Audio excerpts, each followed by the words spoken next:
Thank you. In the beginning, I hope not to take too much time because I know everyone is tired. So I have three messages maybe I want to push in your minds. So the first one is, as already Dr. Lambertini mentioned, you can't avoid writing if you're doing research and you want to be a valuable member of a professional society. Second, if you think that some of your colleagues were born to write articles and you are just not, you're wrong. Because as any other professional activity, it takes time, desire, and effort.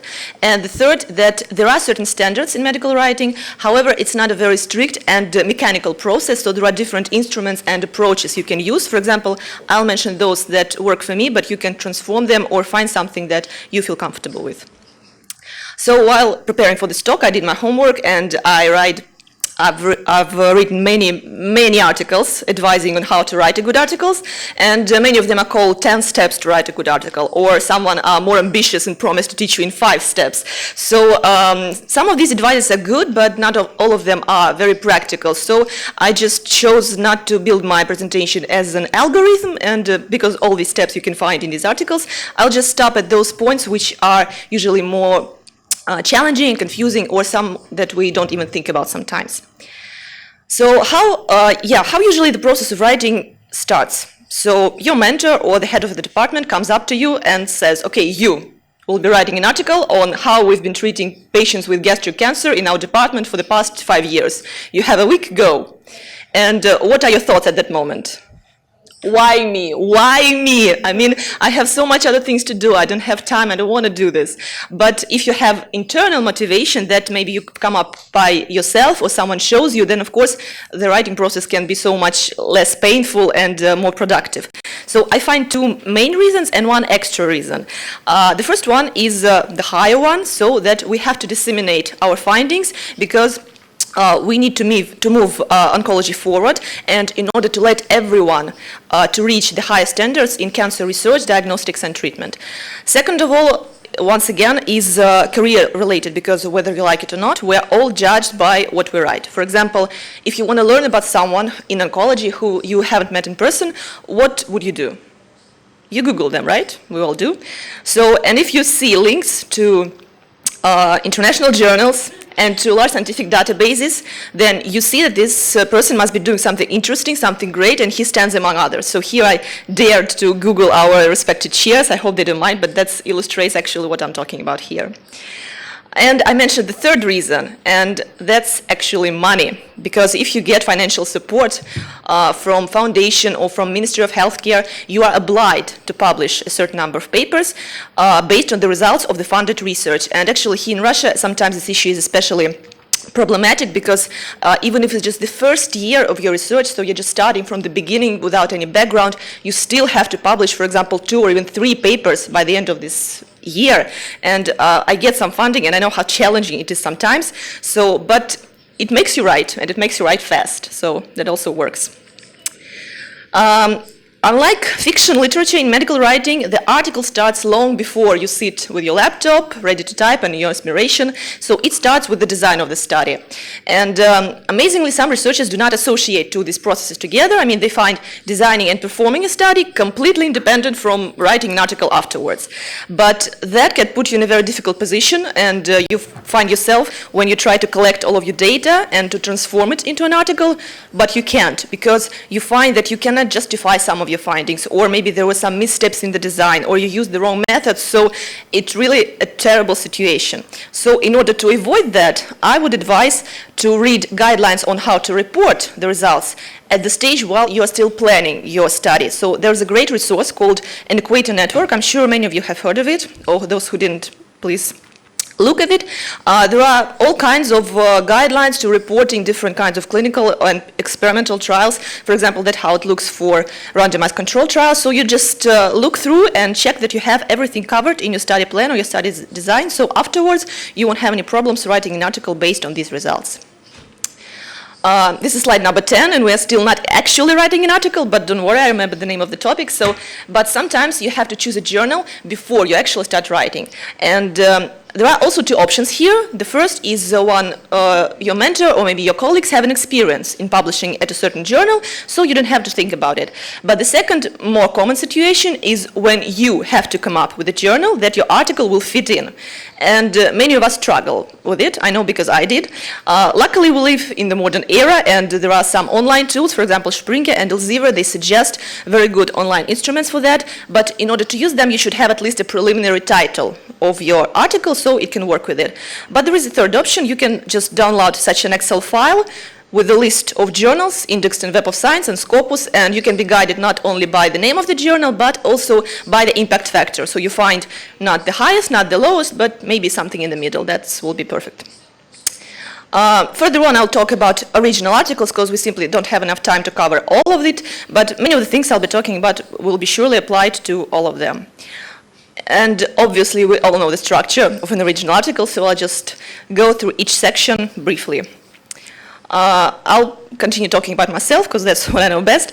When I was writing my first article, it was on an animal model of intraperitoneal chemotherapy to treat ovarian cancer. And I was building my introduction starting with ovarian cancer mortality and morbidity through current existing therapeutic options, through IP chemotherapy as a thing, through all clinical and preclinical trials on the topic. So in the end, I had like 3.5 pages of introduction, but really, you should build your introduction going from general to specific, but just keep in mind the short sequence. So you should give a brief background knowledge and literature, then then maybe highlight the gap of knowledge that you are aimed at, then state a research question or hypothesis, and give a methodological approach that you will fill the gap that you stated before, and that will be enough. So a few words here about citations, because introduction is probably the main section where we use them in the article. So the first and ground rule, of course, never cite anything that you haven't read yourself, as well as try to avoid the opposite situation when you give some information, but you don't provide a link or reference to where you've taken it from. And also, remembering the brief background knowledge, you should choose among many references on your topic, the most recent and the most important ones. These are just some summarizing slides. I will not stop at them because I think I don't have time, but if you want to have, I can give you the presentation afterwards. Materials and methods, as for me, I think it's the easiest section to write because here you don't have to invent anything or analyze literature. You just write what you've done and how you've done it. And this section is important. Why? First of all, it allows others to repeat your experiment if they're working in the same field or on the same topic. I mean, I think we've all done this, going through PubMed, looking for articles on how others do this or that method or technique. And the second is that it should convince the readers that your work has been done in an appropriate way with appropriate tools and methodology. So basically, it tells us whether or not we can trust the results that you have got with these methods. And this is the typical structure of this section. You can rearrange these blocks, I think, whatever you like, maybe except for statistics, because it usually is a concluding section. But here I wanted to mention one more thing, and it's that unfortunately here in Russia we still have journals accepting articles without any mentioning of ethical considerations. And if you try doing that with any international journal, you will get a very fast rejection. So keep in mind, always mention the approval of ethical committee with the number of protocol and date, or you should state that all the work has been done in accordance with Helsinki Declaration. One more thing, in order not to overload this section and not to go into details too deep, you should maybe keep in mind that if you are telling about some very common method, maybe it's some chemotherapy protocol that can be found in any guidelines or some analytical protocol that every lab uses, of course, just mention it and that will be enough. But if we are talking about some uncommon method or newly developed by you method, of course, you should go into details describing it because we care about reproducibility of our research. One more summarizing slide. Results section is the heart of your article. You build everything around it, and let's say we almost always start reading articles with this section. It usually consists of data and results, and we almost always use those as synonyms. However, there is a difference because data is basically numbers that you've got, and results is the interpretation of those numbers and what they mean. So you can say the same things using either data or results. However, usually results are more reader-friendly, so we put them in text and in sentences, and data, in order to provide it, we usually use graphs or tables. However, sometimes we have such a strong desire to give our, for example, survival results first in text, then give a Kaplan-Meier curve, and then give a table with the same numbers, but maybe added with a confidence interval or p-value. But that would not be a good idea, and you probably get a feedback from a reviewer of the journal asking you to choose one way to present your results. The exception may be made only for the most important findings of your study that you have. Then you can double it in several visualizing things. We all love to give positive results and to prove our hypothesis because we believe and we feel like that's the only way we can publish the article and that we can go further on with these results and this research. So when we get negative results, we tend to keep it to ourselves. However, this creates a vicious circle. So you had an idea and you've made a research and you found nothing. And you keep it somewhere in the very back drawer of your desk. At the same time, someone in the lab far, far away has the same idea, and he goes to PubMed, and he doesn't see anything telling him that he could be wrong, because you, among others, preferred not to publish it. So this guy spends the same time and resources as you did to prove what you've already proven. So right now, many journals are actually changing their policy and they encourage authors to publish negative results or to publish valid results which contradict the original research hypothesis or which doesn't correspond, for example, with the current literature and evidence. So that's also important to remember. I could not go past, of course, the p-value here. I'll say just a few words. So first, you are recommended to give an exact number when you provided, and you are highly not recommended to use such scale because when you use terms partially significant or almost significant, you might be fooling yourself, but you're definitely not fooling editors or reviewers. Moreover, you can get the reviewer more negative about your research. So just stay true and write what you've got. And discussion section, for me, is maybe the most challenging to write, but when you have a certain structure in your head, then it might be easier. So, for example, I prefer to start with the most important findings and then go all the way through to summarizing your results in the context of the existing evidence, giving this evidence in the previous paragraphs.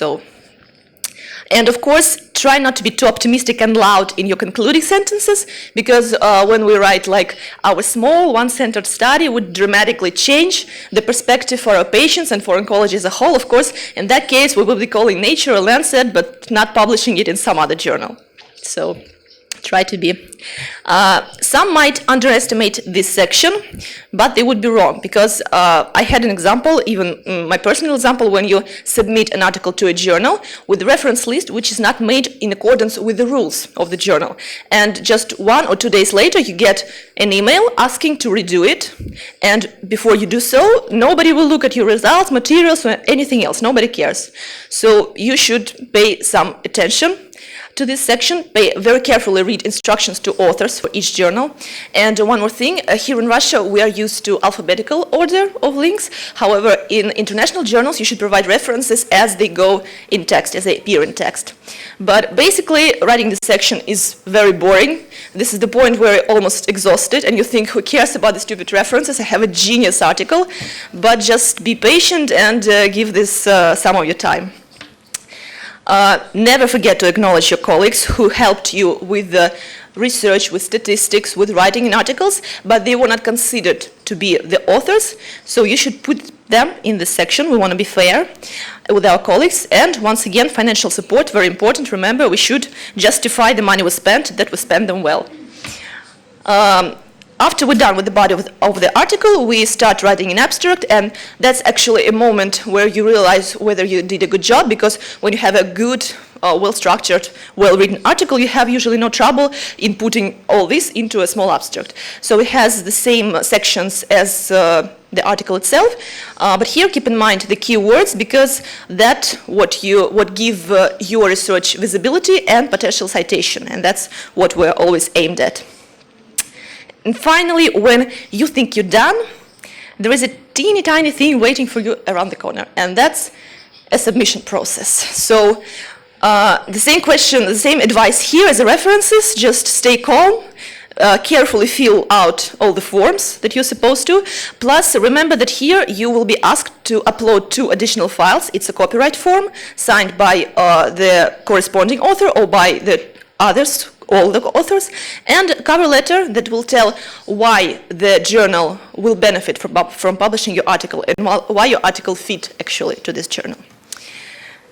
And in the end, when it's all done, you're just waiting for a response and waiting for success and hope that it was all not for nothing. I think I'm done. Thank you for your attention. Thank you so much, Galina.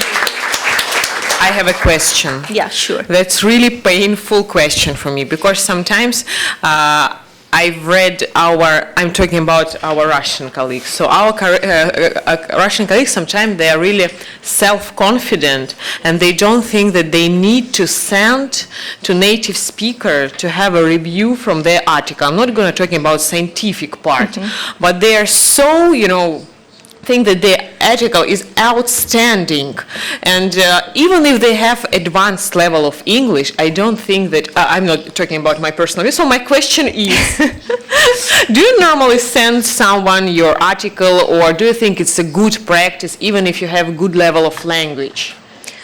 I do believe it's a good practice. I cannot say from personal experience, not to brag, but just I didn't, luckily I had no problems with it when I was submitting my articles, but I do believe that you always have to check it first, maybe with someone here who speaks better English than you do, or just yet, I know there are special services for that, you know that better than me, because you had experience with them. So there are online sources where you can upload your text, and for some charge, well, I don't know, some 200 euros. 200 euros. As we found out today, it's a medium salary of our medical oncological nurses, so that's actually quite big, but still, you can check your language. Or if you have colleagues abroad, you can, you have good relations with, you can just send and ask them to review your article and maybe check some of the sentences and your language, and Thank you. Thank you.